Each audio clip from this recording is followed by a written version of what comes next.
KSYM, San Antonio College Radio. This is Urban Suite D Major, Cheryl Meadow.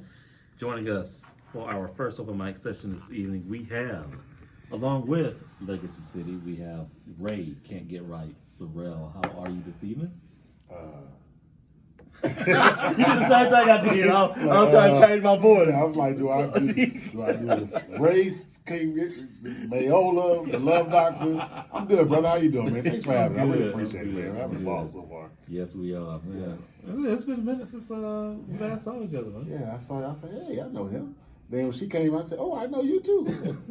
I love being around family. Appreciate y'all. No, appreciate you. So let's go ahead and get into it. Are you pretty much a native? Born and raised right here in the town? Yeah. Born and raised, Santa Rosa Hospital, 1972. Yeah. Oh. It's Ray too, not Raymond. Who said? Who now said you start laughing. I I'm born in San Antonio. You think it's Raymond? No. Nah, it's Ray. That's the black. Get it right. I never called you Raymond in my life. Everybody does it. Okay, go ahead. I'm sorry. Man. Literally, what got you into comedy?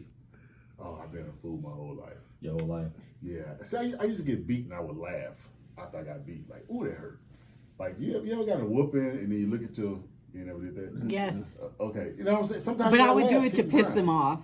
Well, I didn't laugh have when she was few around. instances where I may have snickered after, and sometimes that means you get beat. Well, I waited till she left the room.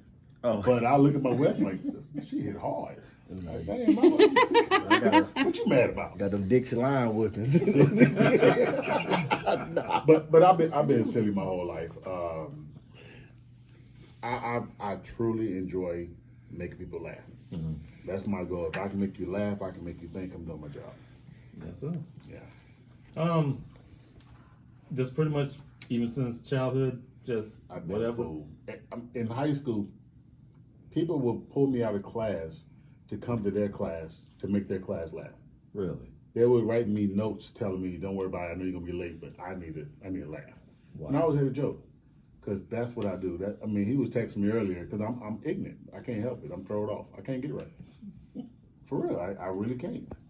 I really can't. Man, damn. And that's okay. He's like.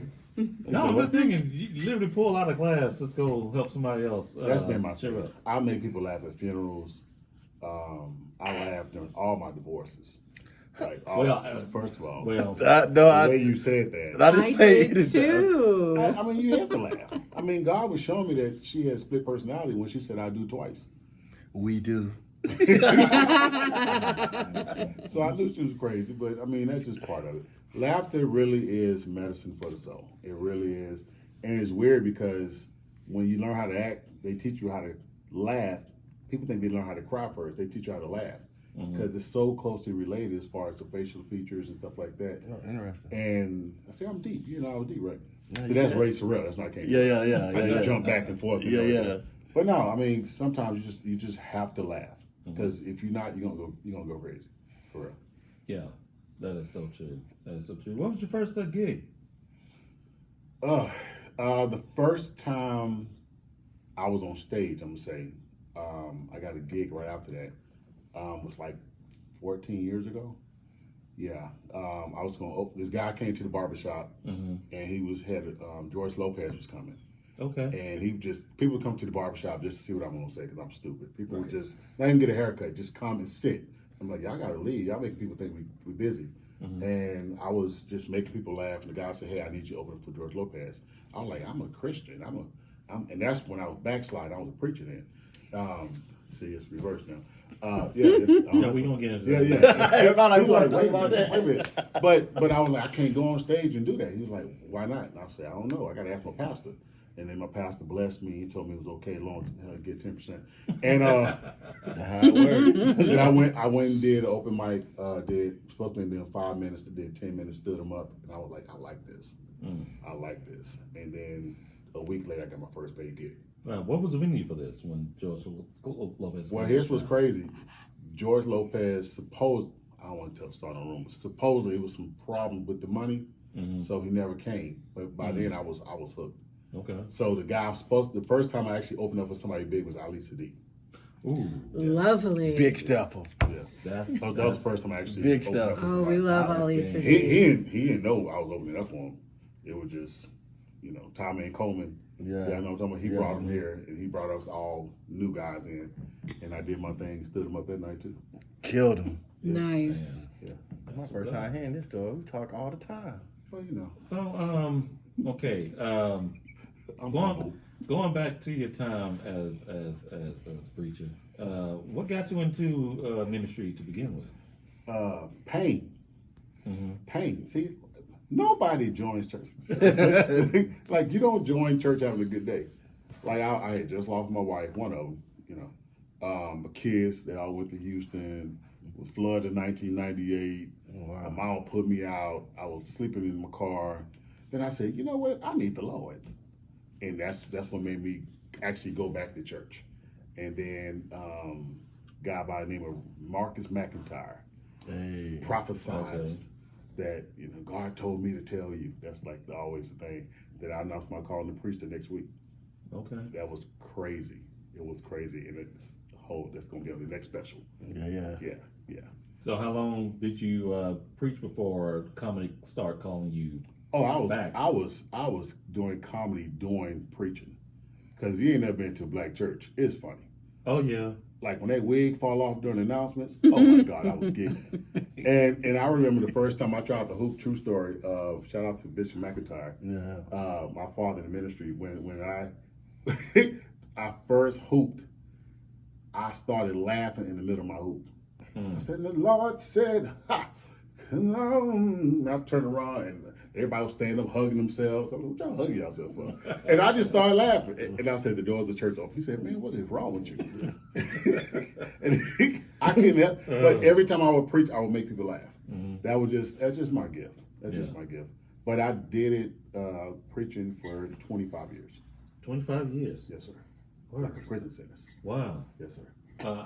You just triggered something in me. I still remember one of those little small back churches in Georgia. Somebody caught the Holy Ghost and was literally running up and down the aisles. I mean, almost jumping over pews. Wow. I didn't know to be laughing, to be scared, or just be amazed by what I was watching. It's funny. And which is funny because they will say the Holy Ghost fell, right? But then the next voice, they say, you got to catch the Holy Ghost. I'm like, just wait till he fall. When he falls, he catch it pretty easy. So, it's really no big deal. But, I mean, nothing wrong with church. It just, it was a season. It was a good season. I learned a lot of stuff, got a lot of material. And I actually, believe it or not, preaching and doing comedy is closely related. I write my jokes just like I used to write my sermons. Yeah. I mean, exactly like it. So a lot of people say, oh, you've been doing comedy longer, because I was in the ministry for 25 years. I was pastoring two different churches, and just kept me busy. But at the same time, every week I was on the mic talking to people and still making them laugh. Yeah. And so regardless, you got two types of audiences, but everyone loves comedy, no matter how you look at it. Yes, so, yes. That's what's up. Hey, want to get into a little music right now? Sure. Okay. Hey, y'all, stay tuned. We've got more with Ray Can't Get Right, Sorrell. Coming up in this block of music, we have brand new music from Nappin' Ass Rick. Dang. I did not allow him to say that, I promise you. All right, that's his name. I Not on edit no more of my music. I'm trying not to cuss, but then he cussed. I'm like, No, that's the name of the artist. So no, I get it. I mean, we got that coming up along with a track from Beast Reality. Let's go ahead and get into a track from Ray Can't Get Right, Sorrell. This is Backside, Make Me Wanna Backslide. Yes, sir. Yes, sir. Stay tuned, y'all. More coming up. This is the Urban Suite, KSYM, San Antonio College Radio.